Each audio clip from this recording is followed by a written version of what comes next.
तकरीबन 3 हफ़्ते हो चुके हैं इस बात को।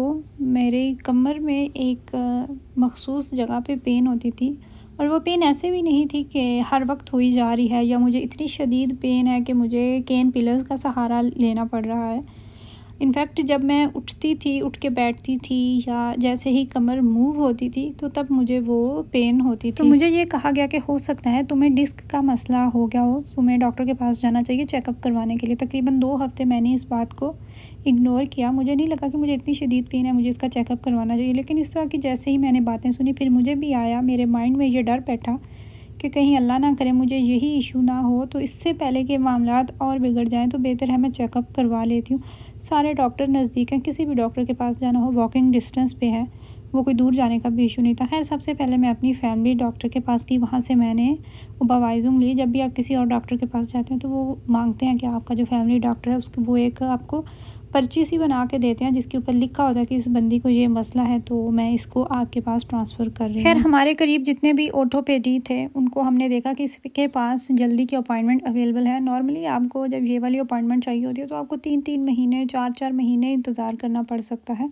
ना सिर्फ ये बल्कि आँखों के चेकअप के लिए भी अगर आपने जाना है तो लंबा इंतज़ार आपको करना पड़ सकता है।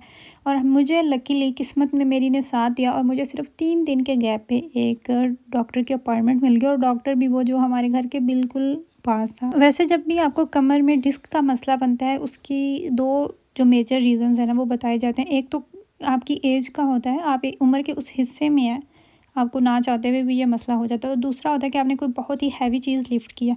मैं वही सोच रही थी, ना तो मैं उम्र के उस हिस्से में हूँ जहाँ पे मुझे ये इशू बन जाए, और ना ही मैंने कोई इस तरह की हैवी चीज़ लिफ्ट किया जिससे मुझे ये मसला हो। तो फिर मुझे लगा कि शायद एक्सरसाइज करते हुए, वर्कआउट करते हुए मैंने वार्म अप नहीं किया, या मुझे वहाँ पे उस जगह कोई फ़र्क लगा है। और ये वाला जो मसला है ना, ये अब डॉक्टर ही क्लियर करेगा। डॉक्टर के पास पहली दफ़ा जब भी जाते हैं ना वो आपको एक पेपर देते हैं, वो आपने फ़िल करना होता है, आपको कोई और मसला तो नहीं है। खैर डॉक्टर ने मुझे जब चेक किया, उसने हाथ लगाया तो मुझे एग्जैक्टली वहीं पे पेन थी। डॉक्टर को समझ नहीं आया, फिर उन्होंने कमर का स्कैन किया तो उन्होंने मुझे बताया कि मसल्स का कोई इशू बना हुआ है, और लकीली मेरी जो डिस्क है ना वो बिल्कुल ठीक है, कोई भी मेजर इशू नहीं है। खैर अल्हम्दुलिल्लाह। उसके अलावा मेरे साथ एक क्या बुरा हादसा हुआ, जो तकलीफ़ जो दुख आपकी किस्मत में होता है ना वो आपको मिल जाता है, और मुझे पहली दफ़ा इस तरह का मसला बना है।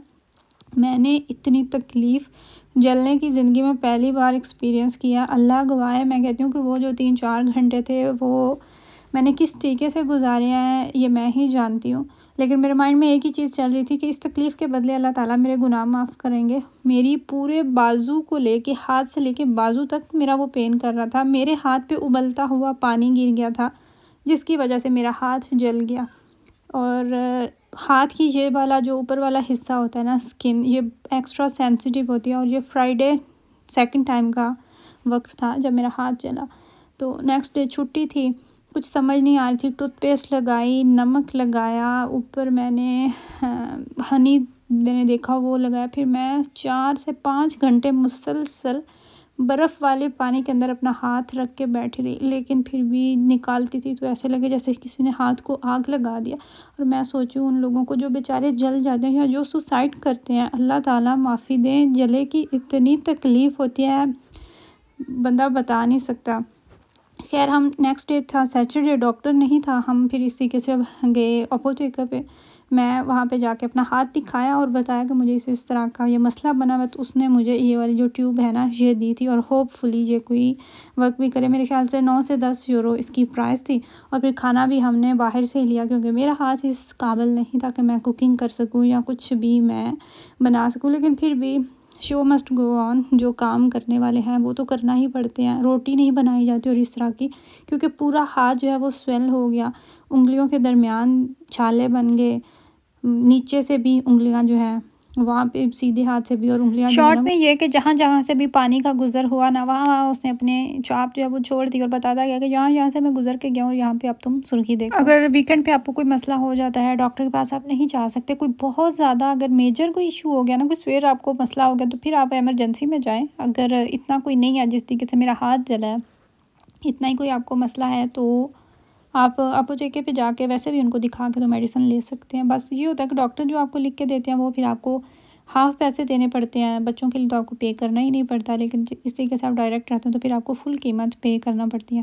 खैर मुझे उसने कहा था कि दिन में 3 से 4 दफ़ा मैंने ये वाली ट्यूब अप्लाई करनी है, ठीक हो जाए। जिस दिन मेरा हाथ जला है, मुझे इतनी सवेर इसकी वो जलन और तकलीफ़ हो रही थी कि मुझे तंग आ के फिर इतनी हैवी पेन किलर का सहारा लेना पड़ा, जिसके बाद मुझे कुछ बेहतरी जो है ना वो महसूस हुई थी। खैर आप में से अगर किसी को पता हो कि इस तरीके से जब आपका हाथ जलता है पानी से, दूध से या किसी भी चीज़ से, तो छाले जो बन जाते हैं, इनको कैसे ठीक किया जा सकता है जल्दी?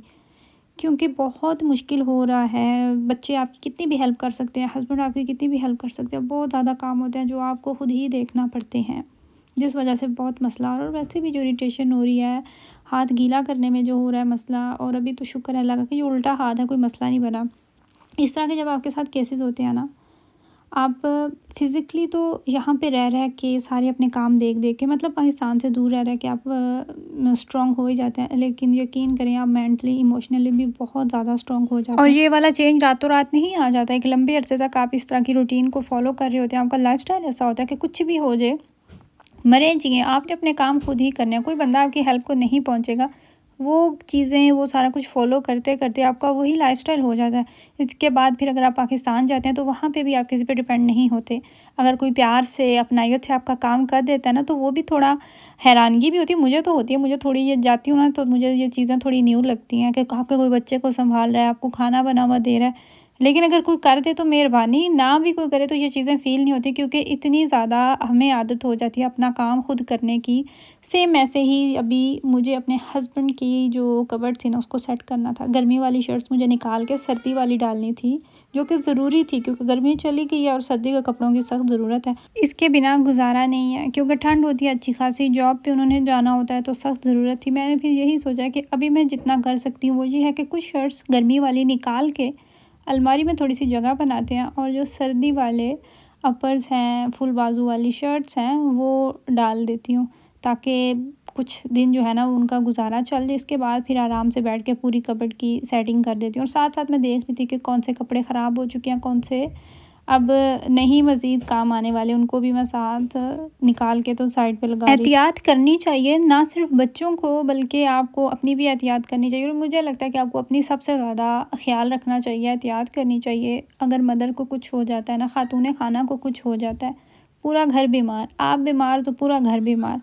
आप ठीक होंगी तो आप बाकियों का भी ख्याल रख सकेंगे। और प्लस बच्चों पे बड़ा ये नेगेटिव इम्पैक्ट आता है जब स्पेशली मामा बीमार होती हैं, मामा की तबीयत ख़राब होती है। खैर जो हमारी दिन भर की एक्टिविटीज़ थी वो हमने कंप्लीट की। उसके बाद लास्ट में आ जाती है हमारी चाय, वो हमने बनाई, इंजॉय की। और वक़्त सबसे बड़ा मरहम है, वक़्त आपका हर ज़ख़म भर देता है, चाहे तो वो दिल पे लगा हो ज़ख़म, रूह पे लगा हो या फिर जिस्म पे लगा हो, ज़ख़म कोई भी हो ना वो भर ही जाता है एक दिन।